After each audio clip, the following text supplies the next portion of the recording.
Hi friends, നമ്മുടെ പുതിയ വീടിന്റെ ഹൗസ് വാമിംഗ് കഴിഞ്ഞതിന് ശേഷം നമ്മളെ അലട്ടിയൊരു വലിയൊരു പ്രശ്നമുണ്ട് കേട്ടോ. അത് മറ്റൊന്നുമല്ല, മോന്റെ സ്നഗി എല്ലാം എങ്ങനെ കത്തിക്കുമെന്നാണ് കേട്ടോ. അങ്ങനെയാണ് നമ്മൾ ജെയിൻടെക് സൊല്യൂഷന്റെ ഒരു പ്രോഡക്റ്റ് പരിചയപ്പെട്ടത്. നമ്മളവരെ കോൺടാക്ട് ചെയ്യുകയും അവരിൽ നിന്ന് പ്രോഡക്റ്റ് വാങ്ങിക്കുകയും ചെയ്തു കേട്ടോ. ഇതാണ് ജെയിൻടെക് സൊല്യൂഷന്റെ ഇൻസിനേറ്റർ.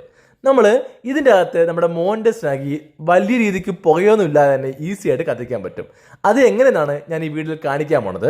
നമുക്ക് ഈ പ്രോഡക്റ്റ് വഴി നമ്മുടെ മക്കളുടെ പാമ്പേഴ്സ്, ഹൗസ് വേസ്റ്റ് മുതലായ എല്ലാം കത്തിക്കാൻ പറ്റും കേട്ടോ.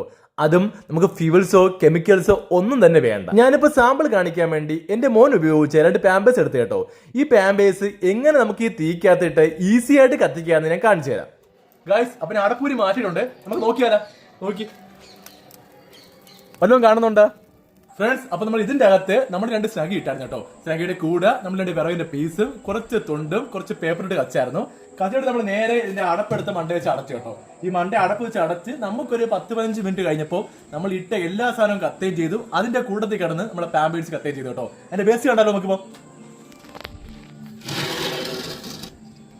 ഇതാണ് നമുക്കിപ്പോ കിട്ടിയ വേസ്റ്റ് കേട്ടോ. അപ്പൊ നമ്മളിട്ട സ്നഗി എല്ലാം കത്തി അതിന്റെ എല്ലാം വേസ്റ്റ് ആയിട്ട് നമുക്ക് അടി അടിഞ്ഞിട്ടുണ്ട്. കൂടെ തൊണ്ടും മറ്റു വേസ്റ്റ് ആണ് കേട്ടോ. ആ വേസ്റ്റ് നമുക്ക് സ്റ്റോർ ചെയ്ത് നമുക്ക് ചെടിക്കോ ചീരക്കോ ഒക്കെ ഇടാൻ ചെയ്യാം. അപ്പൊ ഇതിനകത്ത് സ്നഗി 2 അല്ലേ കേട്ടോ. സ്നഗി നമുക്ക് എത്രയുണ്ടോ അത്ര ഇടാൻ കേട്ടോ. ഒരു കപ്പാസിറ്റി കണ്ടല്ലോ, നമുക്ക് അതനുസരിച്ച് സ്നഗി ഇടാൻ പറ്റുന്നതായിരിക്കും. അപ്പം പ്രോഡക്റ്റ് സൂപ്പറാണ്, വേണമെന്നൊരു വാങ്ങിച്ചു.